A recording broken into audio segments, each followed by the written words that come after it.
Bismillahirrahmanirrahim. Assalamualaikum warahmatullahi wabarakatuh. Alhamdulillahi ala ihsani wa syukru lahu ala taufiqihi wa amtinani. Asyhadu an la ilaha illallah wahdahu la syarika lahu ta'ziman li sya'ni wa asyhadu anna Muhammadan abduhu wa rasuluhu adda'i ila ridwanih. Allahumma shalli alaihi wa ala alihi wa ashabihi wa ikhwani. Hadirin dan hadirat yang dirahmati oleh Allah Subhanahu wa taala, pada kesempatan yang bahagia ini kita akan membahas topik dampak buruk dari terlalu cinta kepada dunia ya.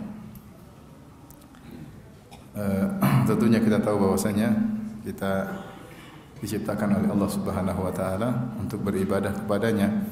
Wa ma khalaqtul jinna wal insa illa liya'budun. Tidaklah kuciptakan jin dan manusia kecuali untuk beribadah kepadaku. Dan kita juga disuruh untuk berikrar bahwasanya seluruh kegiatan kita adalah untuk Allah. Qul inna salati wa nusuki wa mahyaya wa mamati lillahi rabbil alamin la syarikalah. Katakanlah bahwasanya salatku dan sembelihanku, hidupku dan matiku hanya untuk Allah Subhanahu wa taala, la syarikalah. Dan dunia diciptakan oleh Allah Subhanahu wa taala adalah sarana untuk kita bisa mewujudkan tujuan tersebut. Dia adalah sarana, bukan tujuan. Dia adalah darul ubur, yaitu negeri untuk numpang lewat, bukan darul qarar, bukan negeri untuk tinggal selama-lamanya. Dan Nabi Adam alaihissalam, nenek moyang kita, diturunkan di bumi bukan untuk tinggal selamanya di bumi, tapi untuk kembali lagi ke negeri yang sesungguhnya, itu negeri akhirat, yaitu surga yang disediakan oleh Allah untuk orang-orang yang bertakwa. Maka tentu tidak boleh kita menjadikan dunia sebagai tujuan utama, jadi orientasi utama, apalagi mencintainya lebih daripada yang seharusnya, sehingga akhirnya menjerumuskan kita dalam banyak hal yang dilarang oleh Allah Subhanahu wa taala. Di antara doa Nabi sallallahu alaihi wasallam, la taj'alid dunya akbara hammina. Ya Allah, janganlah kau jadikan dunia sebagai puncak cita-cita kami. Ibnu Qayyim rahimahullahu taala punya pembahasan yang indah tentang dampak buruk terlalu cinta kepada dunia. Ketika beliau menafsirkan firman Allah Subhanahu wa taala, fala tu'jibuka amwaluhum wala auladuhum innama yuridullahu liyu'adzibahum biha fil hayatid dunya wa tazhaqa anfusuhum wa hum kafirun. Itu firman Allah Subhanahu wa taala, janganlah engkau terpesona kagum dengan harta mereka, yaitu orang munafikin, dan jangan kau terpesona dengan anak-anak mereka.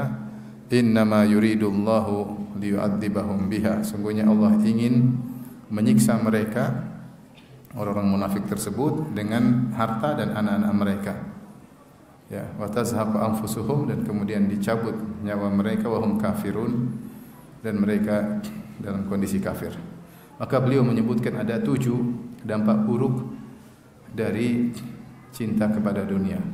Kita akan ringkaskan penjelasan beliau tentang dampak buruk cinta kepada dunia. Beliau berkata, qalu wa inna ma kana hubbud dunya ra'sal khataya wa mufsidan lid-din min wujuh. Mereka para ulama berkata, hanyalah cinta kepada dunia itu menjadi kepala dari dosa-dosa, yaitu sumber dosa-dosa, dan perusak bagi agama dari beberapa sisi. Artinya beliau menukil penjelasan para ulama. Kenapa cinta dunia itu merupakan sumber dosa-dosa dan merusak agama seseorang dari beberapa sisi. Kemudian beliau sebutkan 7 sisi. Ahaduha, adapun sisi yang pertama, anna hubbaha yaqtadi ta'zimaha wa hiya haqiratun indallahi. Karena cinta kepada dunia mengkonsekuensikan atau melazimkan seorang mengagungkan dunia tersebut, padahal dunia adalah hina dina di sisi Allah Subhanahu wa taala.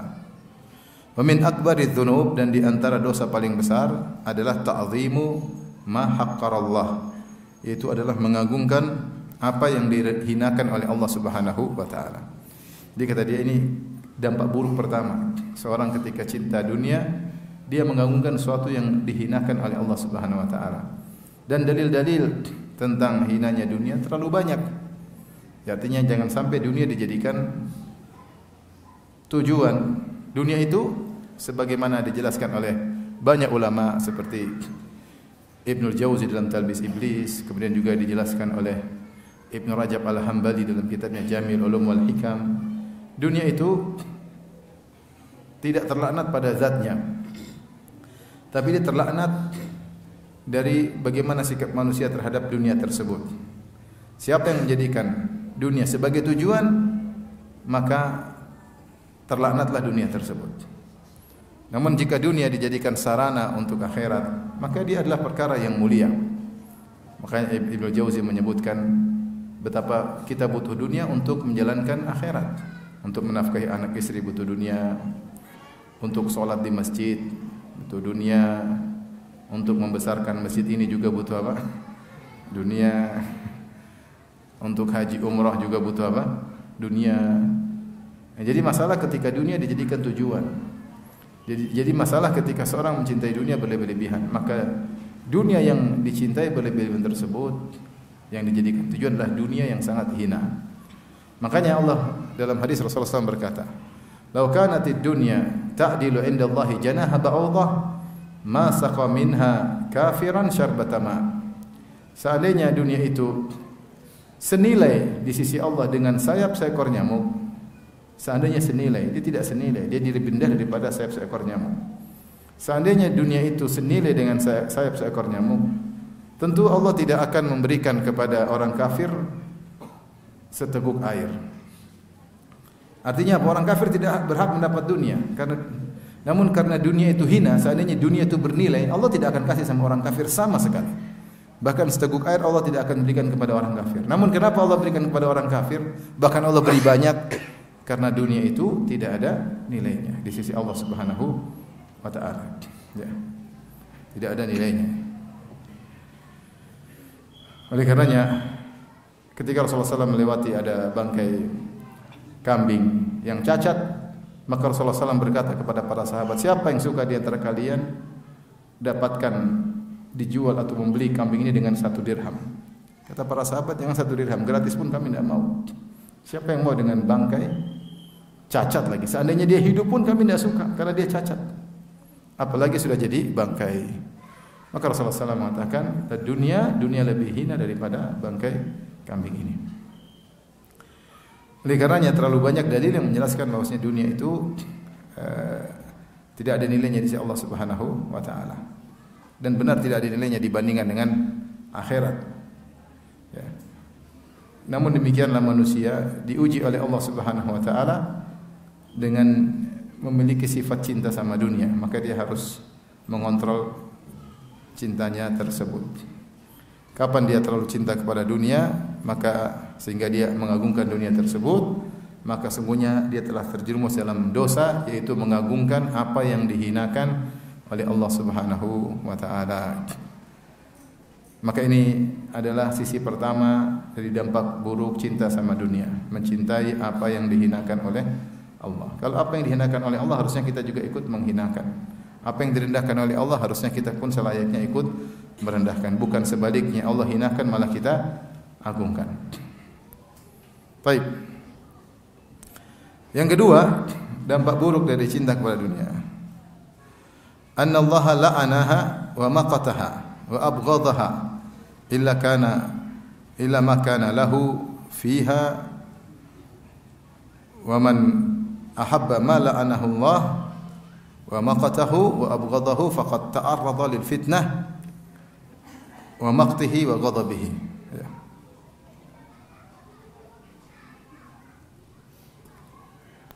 Saya carikan hadisnya ya.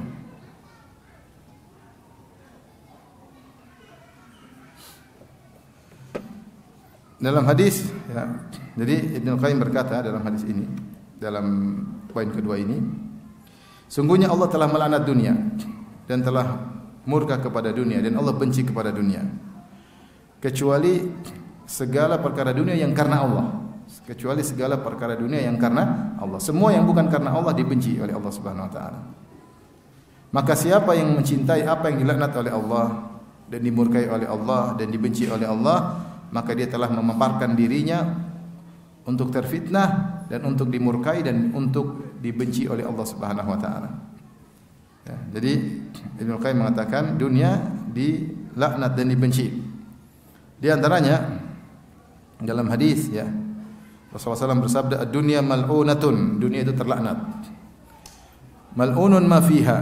Ya. Dan terlaknat juga apa yang ada dalam dunia tersebut. Illa dzikrullah wa ma walah au aliman au muta'alliman. Ya. Kecuali zikir kepada Allah Subhanahu wa taala. Ya. Kemudian juga di sini orang yang belajar, orang yang alim dan juga orang yang belajar ya. Maka hadis ini menunjukkan hukum asal bahwasanya dunia itu dilaknat oleh Allah Subhanahu wa taala ya.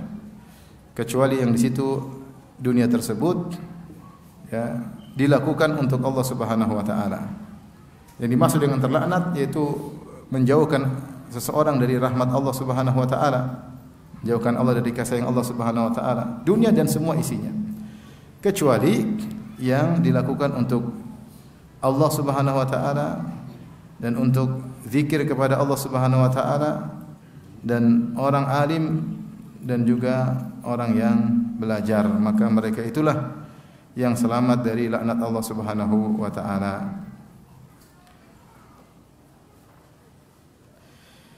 Yang dimaksud dengan wa mawalah yaitu apa yang mengantarkan kepada zikrullah seperti ketaatan kepadanya dan mengikuti perintahnya dan menjauhi larangannya. Intinya Nabi mengatakan dunia mal'unatun, dunia itu terlaknat, wa mal'unun ma fiha, dan semua di atasnya terlaknat kecuali zikir kepada Allah, wa mawalah, dan juga hal-hal yang merupakan ketaatan, kemudian yang menjauhkan diri dari yang haram, wa aliman wa muta'alliman, dan orang alim ataupun orang yang belajar. Maka jika kita telah tahu dunia dilaknat, maka jangan kita membenci sesuatu yang terlaknat. Maka jangan kita mencintai sesuatu yang terlaknat. Karena kita mencintai sesuatu yang menjauhkan kita dari rahmat Allah Subhanahu wa taala. Seorang kalau mengikuti dunia, yang dunia tersebut dia ikuti bukan karena Allah Subhanahu wa taala, maka dia semakin terjauhkan dari rahmat Allah. Semakin dia tenggelam dalam dunia, bukan karena Allah, semakin terjauhkan dari rahmat Allah. Kenapa? Karena yang dia geluti, yang dia kejar itu terlaknat, terjauhkan dari rahmat Allah. Semakin dia mengejar sesuatu yang terjauh dari rahmat Allah, dia ikut terjauhkan dari rahmat Allah Subhanahu wa taala. Lain halnya kalau dia mencari dunia karena Allah Subhanahu wa taala. Makanya sini Ibnu Qayyim memberikan pengecualian, kata beliau, ya. Allah melaknat dunia dan murka kepada dunia dan membenci dunia illa ma kana lahu fiha. Kecuali apa-apa yang karena Allah Subhanahu wa taala, maka itu tentu dicintai oleh Allah Subhanahu wa taala.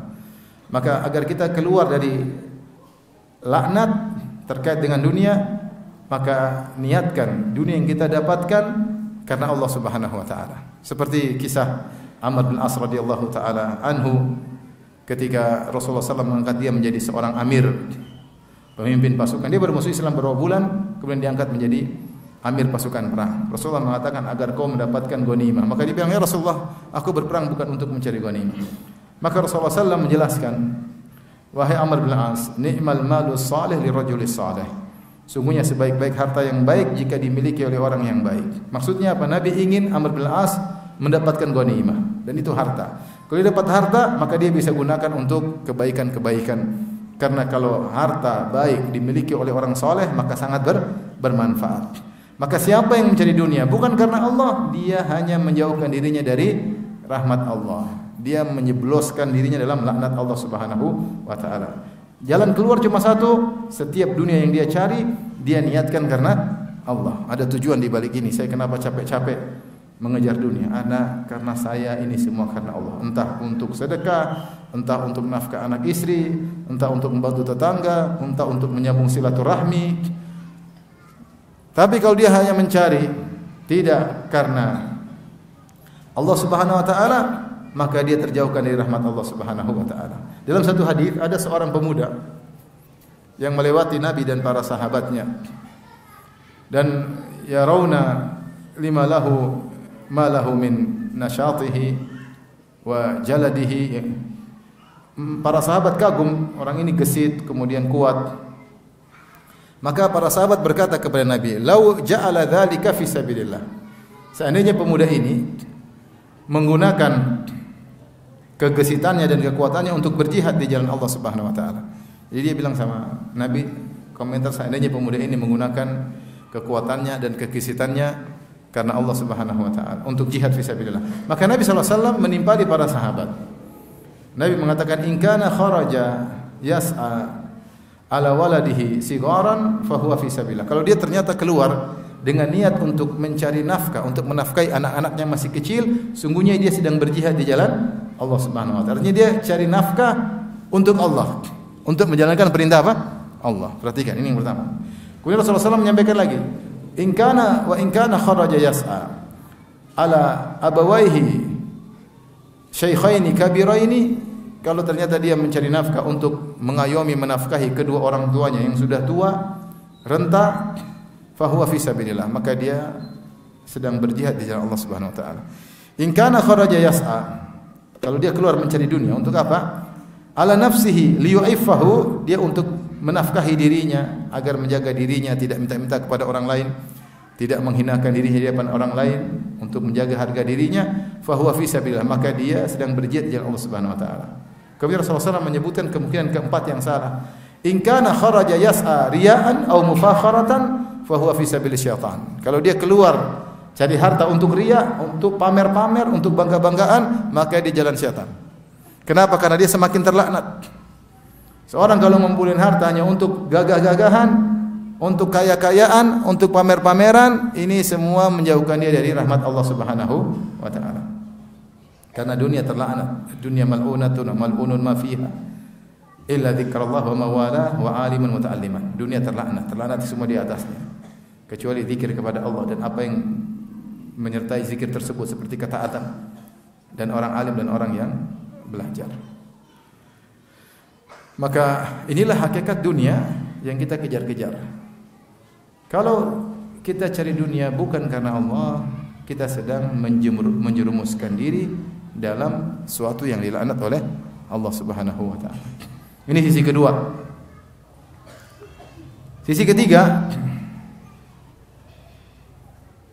dan kata Ibnu Qayyim tadi, siapa yang mencintai apa yang dilaknat oleh Allah, maka dia telah mengantarkan dirinya untuk dimurkai oleh Allah.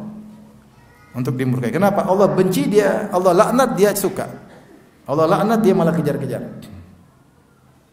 Sisi ketiga, wa thalithuha. Adapun yang ketiga, innahu idza ahabbaha sayyaraha ghayatahu wa tawassala ilaiha bil a'mali allati ja'alaha Allahu wasaila ilaihi wa ila ad-daril akhirati fa akasal amra wa qallaba al-hikmata fan'akasa qalbuhu wa an'akasa siyaruhu ila wara'. Kata beliau, jika seorang sudah mencintai dunia, maka dia menjadikan dunia sebagai tujuannya. Bahkan akhirnya dia menjadikan amal soleh sebagai sarana untuk mencari dunia. Yang amal soleh tersebut adalah wasilah yang Allah jadikan agar dia bisa menuju ke Allah, untuk menuju surga darul akhirah.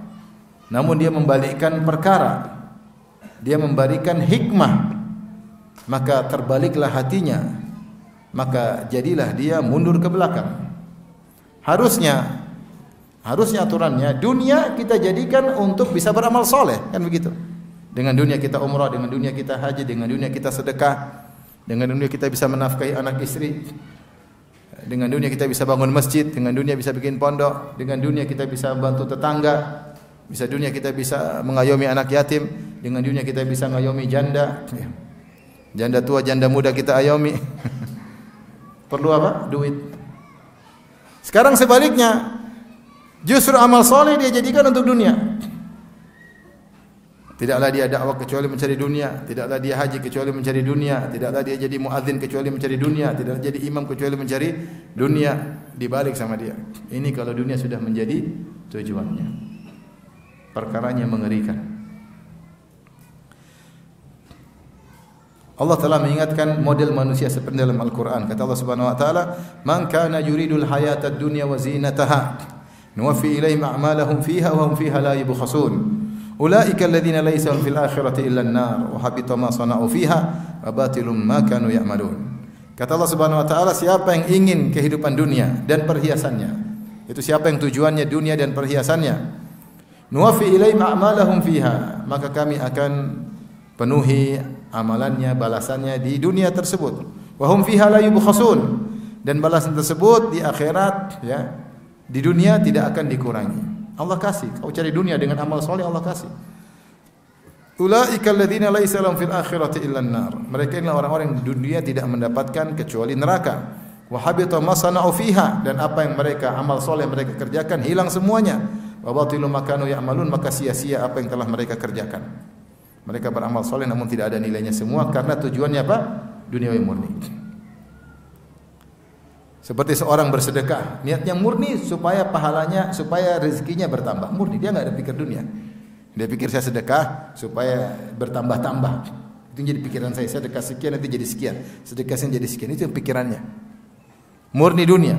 Dia Allah kasih, tapi dia tidak dapat apa-apa di akhirat.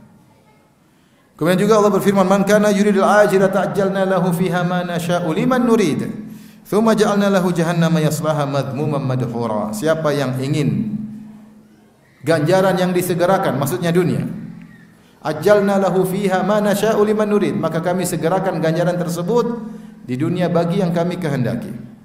Tsumma ja'alna lahu jahannama yaslaha madhmuman madhura. Kemudian kami jadikan neraka baginya yang dia masuk dalam neraka tersebut dalam kondisi terhina. Allah juga berfirman, "Man kana yuridul harthal akhirati nazid lahu fi harthihi, wa man kana yuridul harthad dunya nu'tihi minha wa ma lahu fil akhirati min nasib." Siapa yang ingin ganjaran akhirat, maka kami akan tambahkan ganjarannya. Dan siapa yang ingin ganjaran dunia, kami berikan darinya dan tidak ada bagiannya di akhirat kelak. Ini bahaya. Ada jenis manusia, jenis orang-orang yang mereka menjadikan amal soleh hanya sekedar untuk mencari dunia. Dan dunia itu banyak dicari di balik amal soleh tersebut. Di antaranya harta. Dia menggunakan amal soleh untuk mendapatkan harta. Dan murni dia cari harta. Di antaranya adalah zikir, yaitu agar dielu-elukan, agar disanjung-sanjung, agar dihormati. Sama, ini adalah bagian daripada dunia.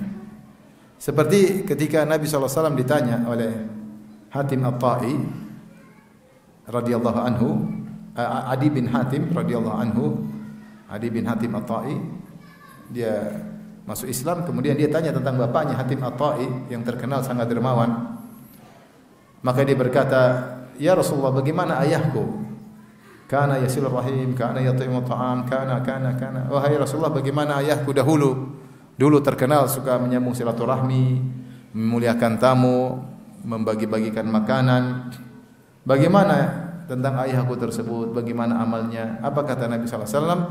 "Kana abuka arada syai'an fa asabahu. Innama kana abuka arada syai'an fa asabahu." Ayahmu dulu ketika melakukan kebaikan tersebut, dia sedang mencari sesuatu dan dia dapatkan. Dijelaskan maksudnya adalah zikra, itu dia ingin dapat disebut-sebut orang, dia riya. Dan apa yang dia inginkan supaya terkenal dengan sebagai seorang dermawan, Allah berikan. Sampai sekarang Hatim At-Ta'i dikenal sebagai orang yang dermawan. Kalau orang ingin menyebutkan contoh tentang orang Arab dermawan, di antaranya Hatim At-Ta'i. Maka disebutkan saking dermawannya, dia nyalakan api di malam-malam di gunung supaya orang yang lewat kelaparan malam hari bisa mampir karena melihat ada api dinyalakan yang siap menjamu tamu siapa saja. Bahkan disebutkan kalau tidak ada tamu yang datang untuk makan di rumahnya, maka dia panggil budaknya, "Kau cari tamu. Kalau kau dapat tamu, kamu merdeka." Saking pingin menjamu apa? Tamu. Tapi itu semua dia lakukan hanya untuk riya. Dan tujuan dia dapat. Dan itulah yang Allah sebut dalam Al-Qur'an, "Man kana yuridul hayatad dunya wa zinataha nuwaffi ilaihim a'malahum fiha wa hum fiha la yubkhasun." Siapa yang inginkan dunia dan perhiasannya, kami berikan di dunia dan kami tidak mengurangi. Dia ingin top, ingin terkenal, Allah berikan. Seperti orang yang jihad karena riya, yang Allah bangkitkan pada hari kiamat, kemudian Allah ingatkan nikmat-nikmat yang Allah berikan kepada dia. Allah bertanya, "Wa ma amilta fiha?" Apa yang kau lakukan dengan kekuatanmu, kenikmatan yang aku berikan kepadamu, keberanianmu, kepandaian memainkan senjata? Kata dia, "Qataltu fika hatta tushhid." Aku berperang di jalanmu sampai aku mati syahid. Karena engkau, kata Allah, "Kadzabta walakin qatalta liyuqal annaka jari." Kau dusta. Tapi kau berperang supaya kau dikatakan adalah jagoan, pemberani. Wa qad qil, dan telah dikatakan. Tujuanmu supaya dikenal jagoan, pemberani, terjadi. Allah kabulkan di dunia. Benar-benar dia terkenal sebagai jagoan, pemberani, tetapi di akhirat tidak dapat apa-apa. Ini saking cintanya kepada dunia, seseorang terkadang bahkan menjadikan amal soleh untuk meraih dunia. Entah harta, entah ketenaran, entah kehormatan. Ya. Amal solehnya dijadikan untuk apa? Untuk meraih dunia tersebut. Yang seharusnya dunia kalau kita dapatkan untuk amal soleh, maka dibalik. Kata Ibnu Qayyim rahimahullahu ta'ala, ini antara dampak saking cinta kepada dunia. Saking cinta kepada dunia. Kadang-kadang saya sedih kita dengar ada sebagian misalnya, semoga kita dijauhkan dari seperti ini. Misalnya dai diundang, kemudian pasang tarif. Sampai ada yang kemudian pasang tarif 1 menit 1 juta. Nah ini saya diceritakan langsung sama panitianya, Ustaz Fulan kami undang. Dia tanya, budget kalian berapa? Cuma 5 juta. 5 juta 5 menit ya? Enggak apa-apa Ustaz. Datang Ustaznya 5 menit aja terus dia pergi. Karena 1 menit 1 juta. Itu tahun 2000-an ya. 5 juta ketika itu mahal. Kemarin juga ada orang undang saya, dia bilang, "Ustaz, alhamdulillah kemarin kita undang orang, dia bilang uang muka 70 juta. Ustaz top di televisi." Ini apa seperti ini? Alhamdulillah kita Ustaz sunnah enggak ada yang begitu. Kalau ada kelainan ya. Dan ada yang kelainan ada.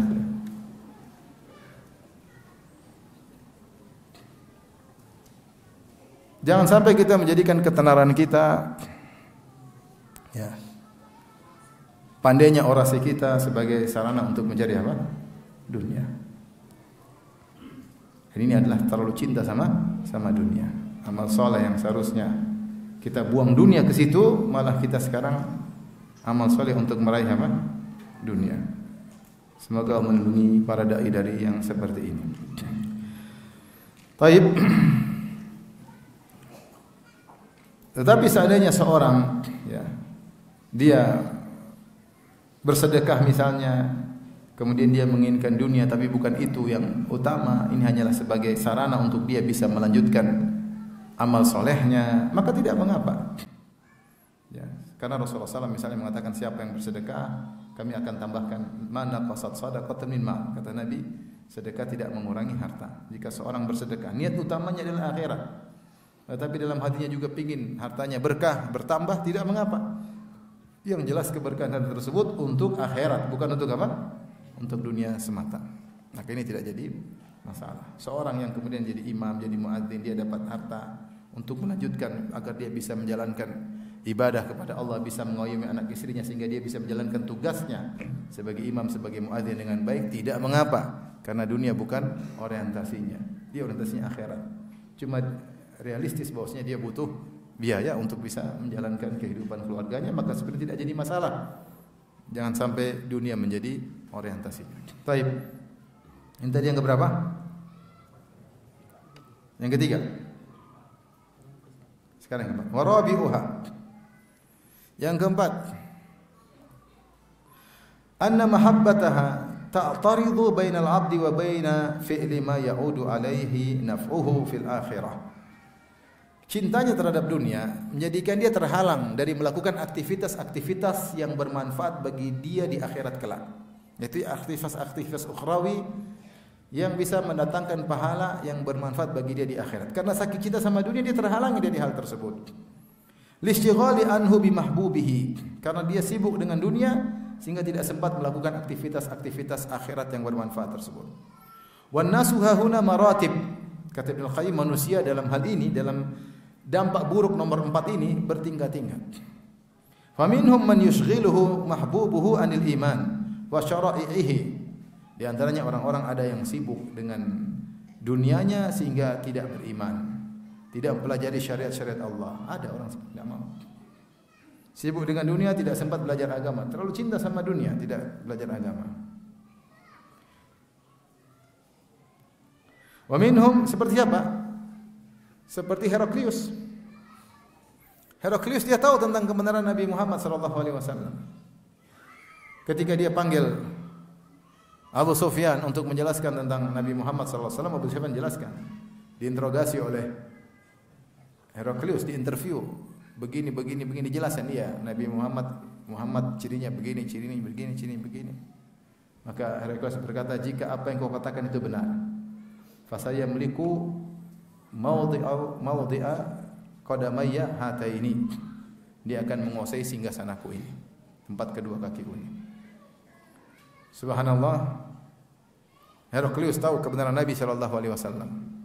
Akhirnya dia gelisah memikirkan hal tersebut karena Nabi yang ditunggu-tunggu tersebut ternyata bukan dari Bani Israel. Ternyata dari suku Arab. Dia menyangka orang yang bersunat hanya Bani Israel. Ternyata anak-anak Nabi Ibrahim ada juga dari jalur Hajar, yaitu Ismail yang juga bersunat.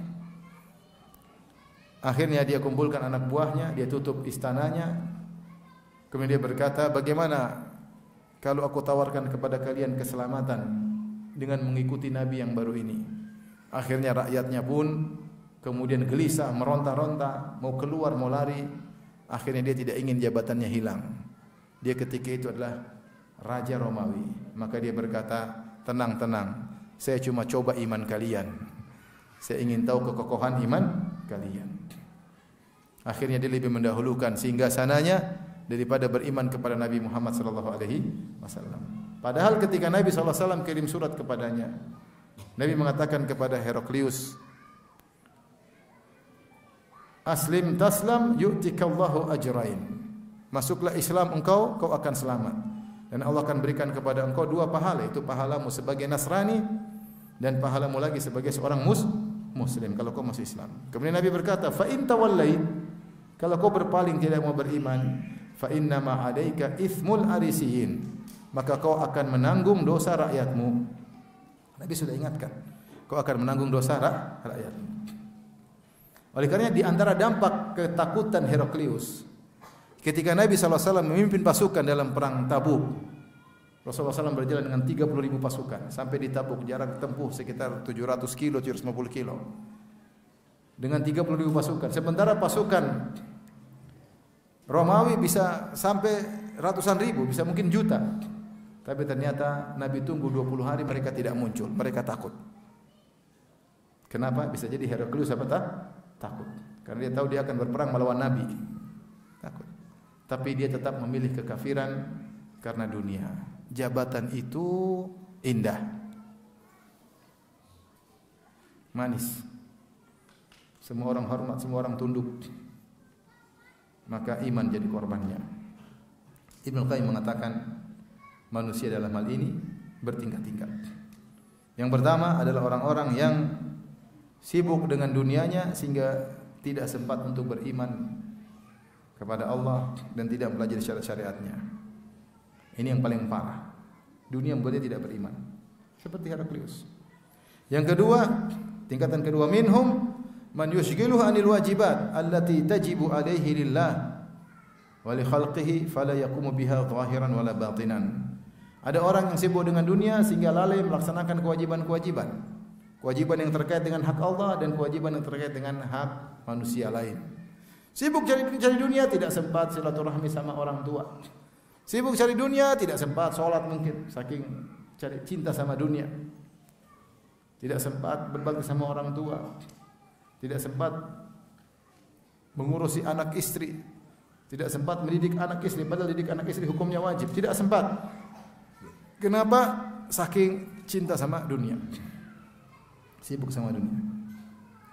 Yang berikutnya wa minhum man yushghiluhu hubbuha an katsiri minal wajibat wa minhum man yushghilu an wajib yu'aridu tahsilaha wa in qama bi ghairihi. Ya. Di antaranya ada yang membuat dia terlalaikan dari banyak kewajiban dan ada terkadang sebagian wajib. Yang meninggalkan kewajiban pun bertingkat-tingkat. Ada yang meninggalkan banyak kewajiban, ada yang sebagian kewajiban karena kewajiban tersebut bertentangan dengan apa yang dia cintai, maka dia mendahulukan apa yang dia cintai daripada kewajiban tersebut. Wa in qama bi ghairi, meskipun dia melaksanakan kewajiban yang lain. Dan seterusnya ya.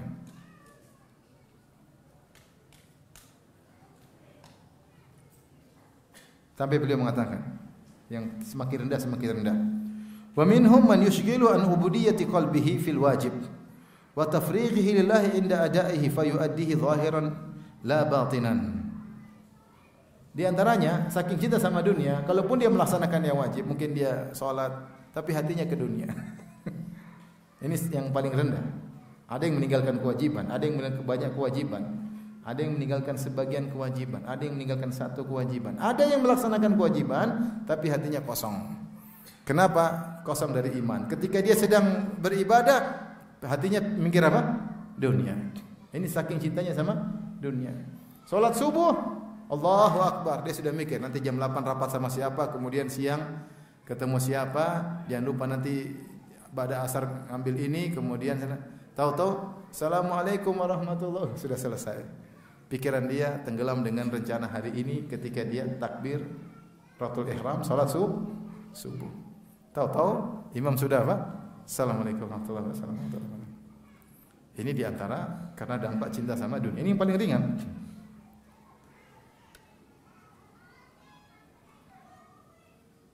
Kata beliau,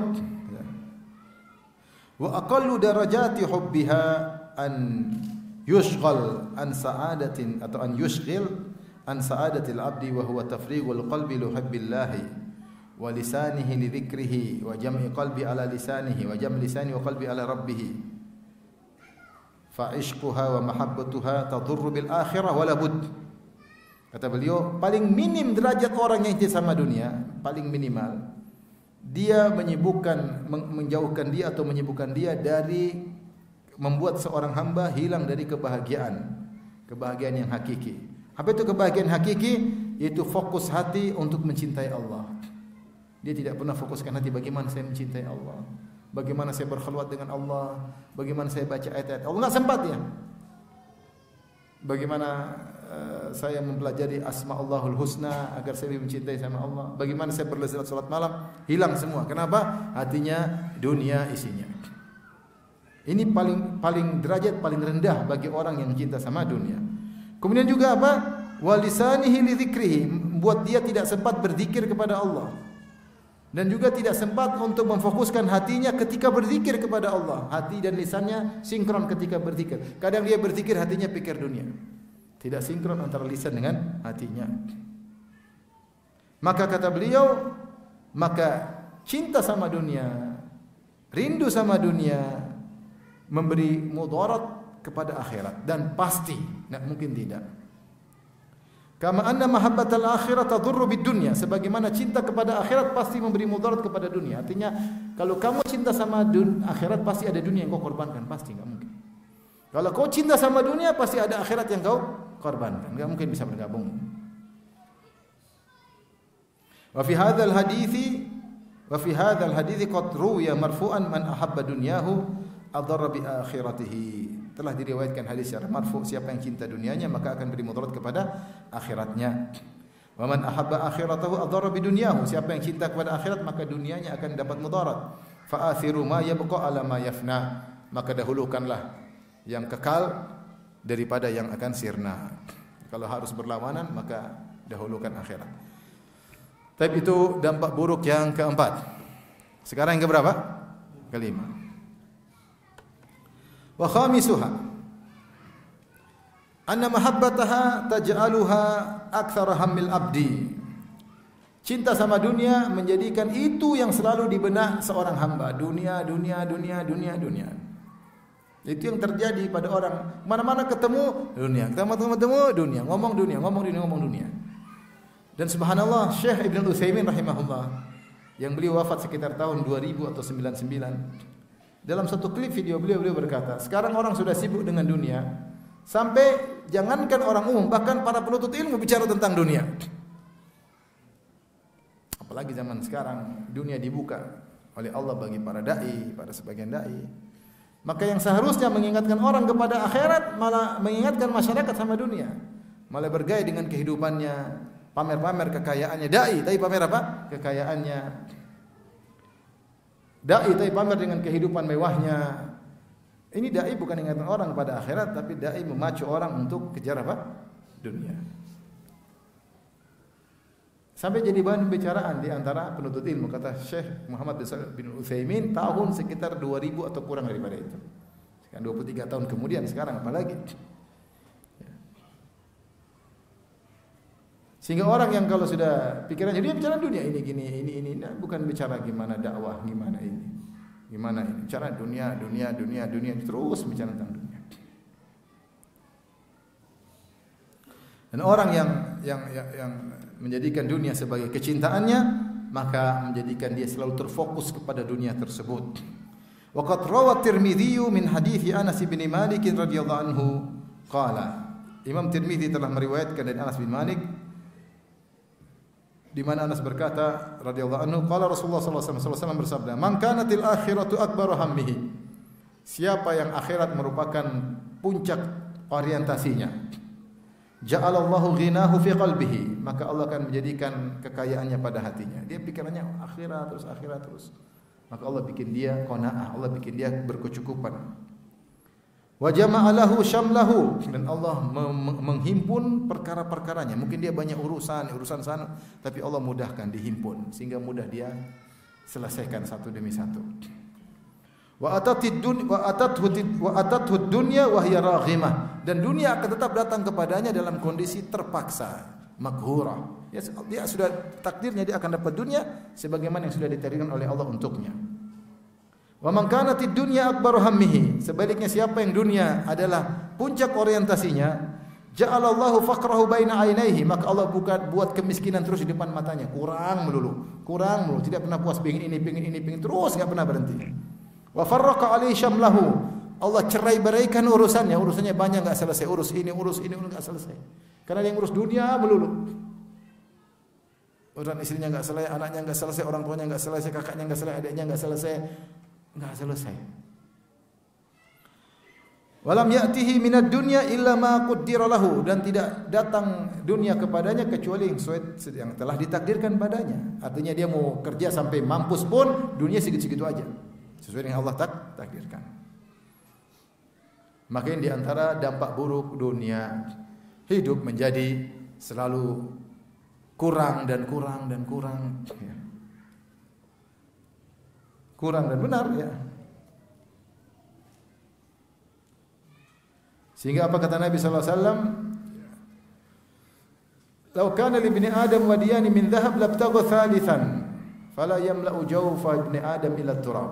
Kalau seandainya anak Adam diberikan 2 lembah emas, dia akan mencari lembah yang ketiga, dan dia tidak akan pernah puas sampai tanah dimasukkan dalam mulutnya. Kalau mati baru selesai. Allah berfirman, "Alhaakumut takatsur hatta zurtumul maqabir." Kalian terlalaikan dengan sifat banyak, sikap membanyak-banyakan, banyak ini, bangga-banggaan. Kapan berhenti? Hatta zurtumul maqabir, sampai kalian masuk liang lahat. Allah menamakan masuk liang lahat, dikubur dengan ziarah, karena alam barzakh cuma sebentar, habis itu alam akhirat. Maka Allah namakan dengan apa? Ziarah. Sampai kalian menziarahi kuburan, maksudnya sampai kalian masuk liang lahat, baru berhenti. Ya, saya ketemu orang umur 80-an. Cara gini, ternak, bisnis ini, bisnis sudah tuh kasih anak buah ente ibadah. Umur segitu ngomong aja setengah mati masih bicara dunia, melulus. Kasihan saya ngelihatnya. Semoga saya tidak seperti itu. Kasihan, umur segini mau ngapain? Dulu para salaf mengatakan, jika ahlul Madinah sudah berusia 40 tahun, mereka fokus ibadah, sudah 40 tahun. Karena sudah 40 tahun orang sudah turun kemampuannya, maka sudah saatnya beribadah. Zaman sekarang 40 tahun mulai terbuka apa? Dunia. Mulai banyak relasi, banyak teman, banyak ini, mulai Facebookan, mulai semakin terbuka dunia. Oleh karenanya seorang kalau cinta dengan dunia, dia tidak akan pernah puas. Tidak akan pernah puas. Kata Nabi SAW, Ja'alallahu faqrahu baina ainaihi. Allah membuat kemiskinan di depan matanya. Terus.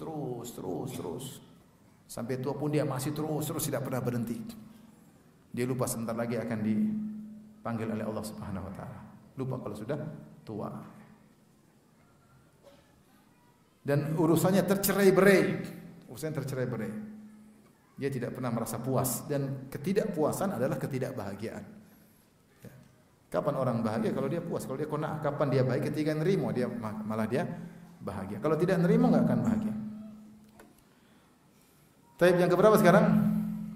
Keenam. Qasadisuha anna muhibbaha ashaddun nasi adaban biha wa huwa mu'adzabun fi durihi ats-tsalath.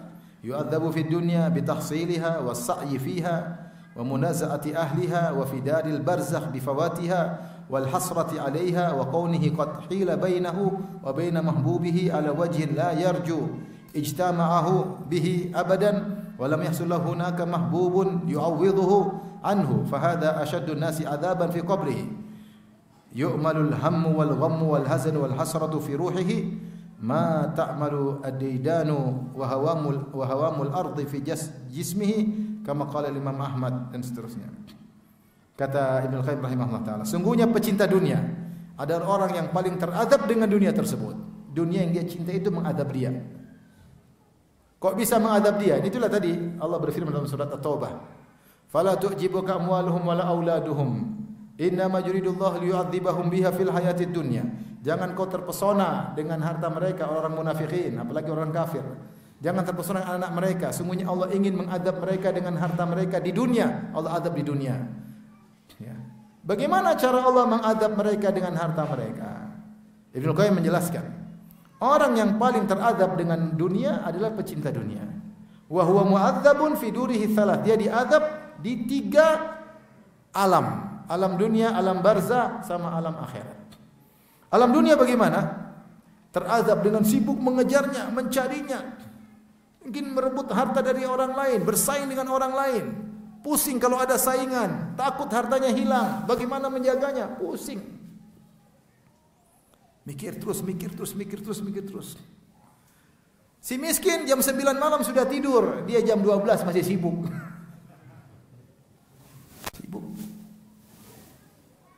Teradab dengan hartanya. Teradab. Dia sudah dapat, tidak puas, masih pingin lagi. Tamak, masih pingin lagi.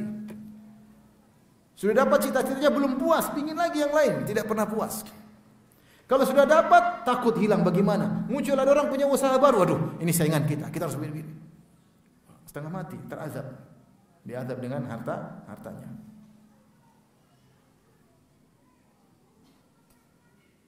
Tapi kalau dia lakukan karena akhirat, tidak ada masalah. Dia kerja, tapi dia akan bahagia. Beda kalau orang cari harta karena akhirat, dia bahagia. Dia capek, dia bahagia. Saya ingin bangun pondok, saya ingin bangun ini, saya tenang, dia bahagia. Tapi kalau sekedar banyak-banyakan, dia tersiksa dan tidak pernah puas. Sama kalau sudah bicara jabatan, orang kalau menjabat karena Allah untuk kesuksesan bangsa dan negara, karena Allah dia akan bahagia. Tapi kalau tidak, hanya untuk dunia, untuk nyenangin anak istri, untuk gagah-gagahan agar dihormati oleh orang, maka dia paling menderita. Sampai enggak tidur malam-malam, sibuk pikir rencana, gini ada saingan, capek. Ribut sana, dengar komentar orang, bikin cari keridhaan orang, ternyata tidak diridhoi. Repot. Hidupnya hanyalah drama. Kasihan. Maka antum jangan lihat orang punya harta pasti bahagia, belum tentu. Belum tentu. Ada orang kawan saya kenal punya harta banyak. Mobilnya entah harganya 8 miliar atau berapa, 6 miliar atau 8 miliar mobilnya. Dia bilang sama kawan saya yang lain, kamu jangan seperti saya. Aduh, saya waktu enggak ada. Buat keluarga enggak ada. Kamu jangan seperti saya. Orang yang lihat dia pingin seperti dia. Mobil mewah, dikawal. Orang semua pingin seperti dia. Dia tidak. Kamu jangan seperti saya, sudah terlanjur.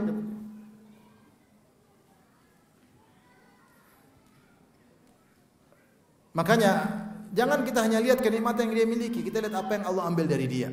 Dia tersiksa. Waktu untuk keluarga enggak ada, waktu anak-anak tidak ada. Ya. Kegelisahan hatinya, ekonominya bagaimana? Selalu lihat nilai saham, pusing. Gimana kalau naik, gimana kalau turun? Pusing. Ada saingan muncul, gimana hartanya kalau ini? Perubahan politik bisa merubah kebijakan. Mikir. Ini semua kalau untuk akhirat tidak ada masalah, dia pasti bahagia. Tapi kalau hanya sekedar dunia untuk banyak-banyakan, riya'an wa mufakharatan fahuwa fi sabilis syaitan. Dia cari harta untuk bangga-banggaan, untuk banyak-banyakan, dia di jalan syaitan, hanya menjauhkan dia dari rahmat Allah Subhanahu wa taala, maka dia tersiksa dengan harta tersebut. Kata Ibnu Qayyim rahimahullahu taala, dia tersiksa di dunia. Kenapa? Dia sibuk mencarinya, sibuk banyak pikiran, waktu letih mengejar yang tidak pernah selesai. Adapun di alam barzakh, bagaimana dia menderita? Dia menderita karena yang dia cintai terpisah darinya. Mobil mewah sudah dia beli, rumah mewah yang sebegitu indah, kejabatan yang dia miliki, tiba-tiba dia terpisah dari semua itu. Sedihnya luar biasa. Terpisah dari yang dia cintai. Beda kalau orang ingin akhirat, maka dia bahagia. Dia menuju alam baru yang dia lebih cintai daripada dunia. Maka akhirnya timbullah penyesalan wal hasrah. Dia terpisah ya dari apa yang dia cintai, yang tidak mungkin berkumpul lagi selama-lamanya. Dan tidak ada yang menggantikan apa yang dia cintai di alam barzakh tersebut. Tidak ada yang menggantikannya. Ya. Maka ini adalah orang yang paling tersiksa di kuburannya. Maka dia mengalami penderitaan, kegelisahan, kesedihan, penyesalan dalam ruhnya. Sebagaimana jasadnya dimakan oleh ulat, dihabisi, ruhnya juga dihabisi oleh kesedihan, kegelisahan, gundah gulana, penyesalan yang selalu menyiksa ruhnya. Ini kata Ibnu Qayyim rahimahullahu taala. Adapun di akhirat, ya, tentunya dia akan dihisab oleh Allah. Kata Nabi sallallahu alaihi wasallam, innal mukthirina humul aqalluna yaumal qiyamah.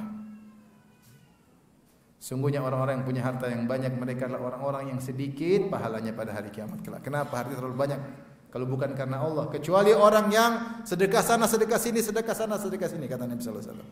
Jika tidak, dia yang paling sedikit. Di dunia orang lihat dia mewah, rumah paling besar, mobil paling mewah, anak buah paling banyak. Dia paling sedikit, paling miskin di akhirat. Pahalanya sedikit. Kenapa dia kumpul dunia bukan karena Allah, maka dia yang paling menderita pada hari kiamat kelak. Hisabnya paling panjang. Sudah paling panjang hisabnya, ternyata hartanya bukan karena Allah, semakin memberatkan dia dalam siksaan. Maka dia paling tersiksa dengan setiap harta yang dia raih membuat dia semakin tersiksa. Setiap mobil mewah yang dia beli bukan karena Allah, tidak ada manfaatnya, semakin menyiksa dia di hari kiamat kelak. Setiap kemewahan yang dia miliki, yang dia rasakan nikmat di dunia, semakin menyiksanya di akhirat. Kecuali kalau dia membelinya karena Allah Subhanahu wa taala. Untuk menjalankan perintah Allah Subhanahu wa taala. Oleh karenanya orang yang mencintai dunia tersiksa. Kemudian yang ketujuh, wasabiuha. Anna ashiqaha wa muhibbaha alladhi yu'thiruha 'ala al-akhirah min asfahil khalqi wa aqallihim aqlan idh athara al-khayala 'ala al-haqiqati wal manama 'ala al-yaqdhati والظل الزائلة على النعيم الدائم والدار الفانية على الدار الباقية وباء حياة الأبد في أرغد عيش بحياة إنما هي أحلام نوم أو كظل زائل أن اللبيب بمثلها لا يخدع. Kata beliau, Dampak buruk yang ketujuh. Perindu dunia dan pecinta dunia yang mendahulukan dunia daripada akhirat adalah orang yang paling goblok. Orang yang paling kerdil akalnya. Kenapa? Karena dia telah mendahulukan khayalan atas hakikat. Ibnu Qayyim mengatakan dunia ini ibarat seperti perkataan sebagian salaf. Dunia itu ibarat seorang tidur kemudian terbangun sudah di alam akhirat. Sebentar. Dunia kan mungkin 60, 70 tahun, 80 tahun dibandingkan akhirat abadi seperti tidur sesaat. Bagaimana kamu mendahulukan yang sesaat? Mimpi, khayalan di atas yang hakikat. Wal manama 'alal yaqdha, kau mendahulukan mimpi di atas kesadaran. Kau mendahulukan dhiluz zail, naungan yang segera hilang. Ada bayangan kemudian hilang. Kau dahulukan daripada kenikmatan yang abadi. Bagaimana kau mendahulukan darul faniyah, dunia yang fana ini akan sirna, kau dahulukan daripada akhirat yang abadi. Engkau jual kehidupan yang abadi dengan kenikmatan yang luar biasa dengan kehidupan yang hanyalah hakikatnya mimpi. Orang yang cerdas tidak akan terpedaya dengan dunia ini. Oleh karenanya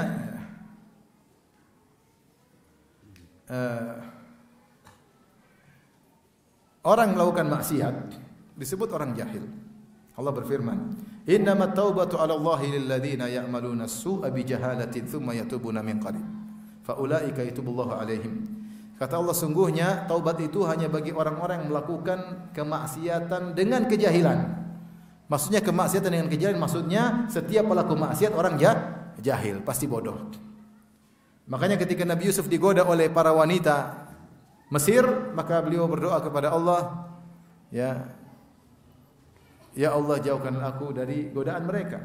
Ya. Kemudian wa illa tasrif anni kaidahunna asbu ilaihinna wa aku minal jahilin. Kata Nabi Yusuf, ya Allah kalau kau tidak palingkan godaan mereka dariku, aku akan condong kepada mereka dan aku termasuk orang-orang jahil. Itu aku akan terjerumus dalam maksiat. Kenapa orang pelaku maksiat disebut orang jahil? Karena dia mendahulukan kenikmatan yang sesaat dengan mengorbankan, menumbalkan kenikmatan yang abadi yang sempurna. Kenikmatan yang sesaat dan penuh dengan kekurangan yang diakhiri dengan penderitaan, dia dahulukan daripada kenikmatan yang abadi. Kelezatan dunia yang singkat yang didahului dengan hati yang kering, dia dahulukan daripada kenikmatan abadi yang sempurna. Orang seperti orang jahil. Orang seperti orang jahil. Oleh karena orang yang mendahulukan dunia hanyalah orang jahil. Bagaimana dia mendahulukan dunia yang ingin dia tinggalkan, kemudian dia lupa dengan kampung akhiratnya. Harusnya kamu bekerja di dunia ini untuk buat istana sebesar-besarnya di akhirat. Beramal soleh, bersedekah, cari dunia untuk akhirat. Harusnya demikian. Bukan cari dunia lupa dengan apa? Akhirat. Sebagian orang, tenang Ustaz, nanti kalau saya punya uang banyak saya rajin ngaji. Malah duit banyak malah enggak pernah ngaji. Lupa.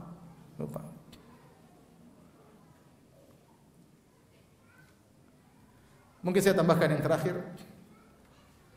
bahwasanya yang ke-8,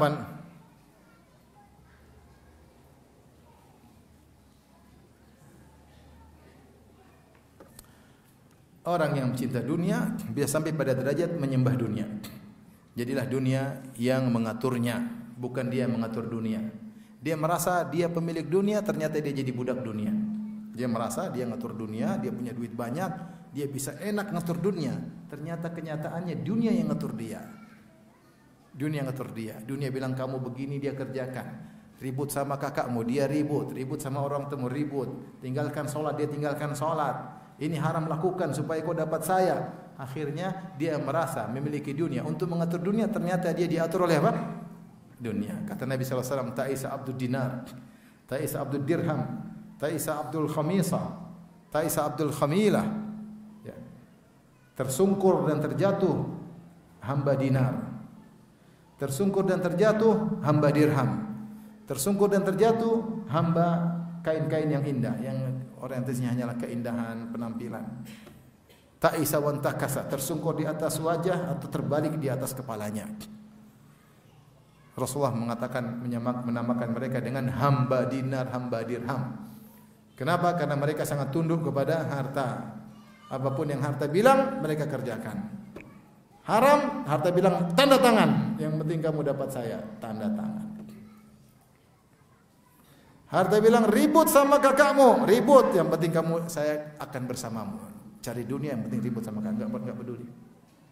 Bohong, enggak peduli.